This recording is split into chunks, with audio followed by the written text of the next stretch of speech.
So picture says 1,000 words. I will explain the major differences. We'll start with 9 unmodified. Okay, so that's where we are today, which is, I think, the one that you have open. Okay, that is the one you have open. So this is, so I know that this may not be something you see every day. We see it, far more often. These are approximately the boundaries of your 9 as they look today. Okay, so obviously that's really far for your eyes, but you'll notice the colors indicate the different districts.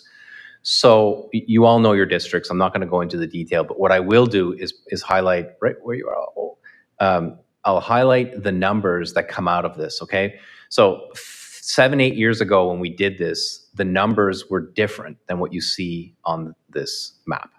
The numbers are your updated electoral voters. Okay, so as you know, the rule is quite simple. You're supposed to take your total electoral voters and divide by 9, and that gives you your average. And you being the district councillors are supposed to not exceed 10% plus or minus of that number. Why? Because we want the boundaries as the districts as equal as possible.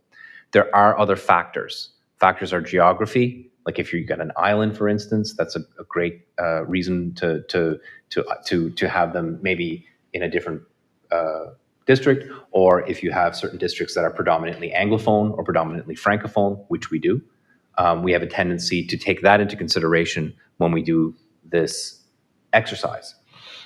So there's two. There are 2 things of note, perhaps even 3, that I would highlight here on these numbers. The first is District 5. We've talked about this. District 5 has grown quite significantly when compared to other districts. So that is showing a 23.6, and we cannot really justify geographically or for other reasons why it should continue to be that large.